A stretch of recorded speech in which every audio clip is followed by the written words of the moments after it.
emotionally, what was the most challenging scene to get right? Ooh. Emotionally, I think the whole movie, honestly, was a bit of a tightrope because you're dealing with this fun family movie mixed with these heavy themes. Not heavy themes, but intense themes. So anytime, like, that we wanted to do a joke or something, it was like, well, maybe now is not the right time to do a joke.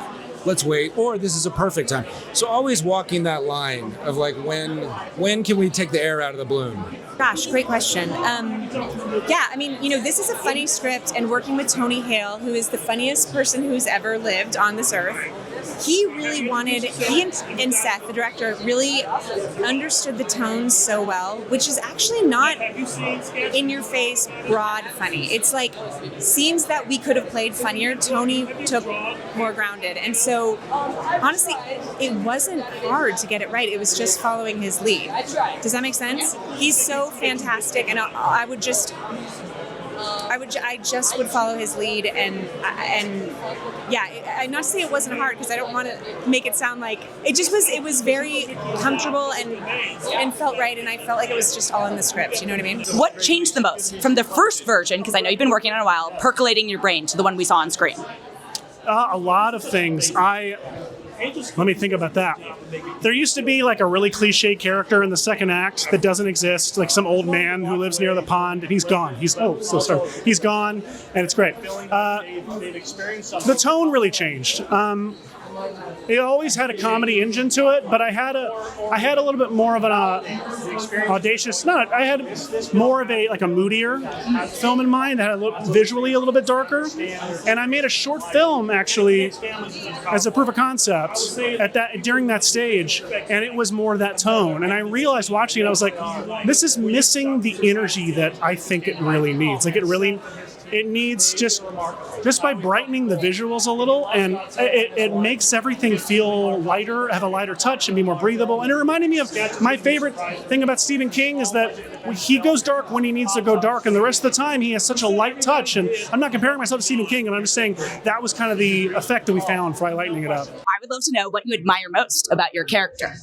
What do I admire most? I admire his openness to realize that maybe he was going the wrong direction with allowing his kids, his daughter. He was kind of compartmentalizing emotions, what was going on. But then he allowed himself to go, wow, that wasn't the best choice, so let's go a different direction.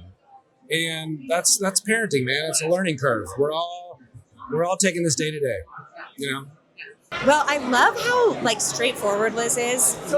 She's unflapped. She's very straightforward, and nothing can really throw her.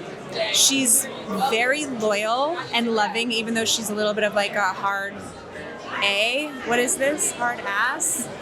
Shoot. Okay, great. She loves her family, and like nothing can stop that. She will fix everything. It just might be like a little in your way. Yeah, she's like the determined player. Exactly. I admire Bowman for, he's a little bit of a hero sometimes, like where he throws the chair through the glass in the glass window, and he starts spraying down all the hiders, like a big old juggernaut almost. Yeah, he's a bit of a hero, and he is sometimes a nuisance. His resilience and his perseverance.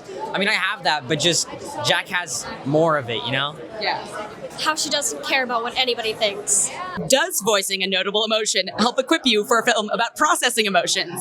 Man, I mean, I voiced fear in Inside Out 2, and that comes from no experience. No, I do anxiety and fear well from the history, but hopefully when you allow yourself, I mean, having gone through stuff, what's cool is you can use it in your stuff.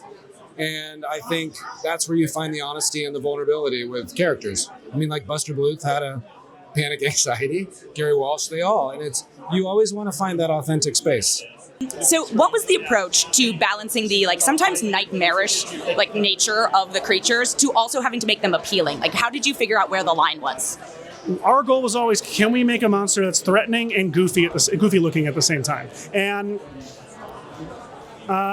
so much of that was making sure they felt tactile and real, but also making sure that there was something visually stupid about them at the same time. And in a way, it was also kind of covering our butts because we could, if something wasn't scary, it was at least funny, and if it wasn't funny, it was scary. Like it's a weird tightrope walk between. I think Jordan Peele has said that like the difference between horror and comedy is music, and so it just shows you that they're so close together in that spectrum, and so. We were always trying to make sure that they felt either scary and or goofy at all times. They were accomplishing at least one of those things.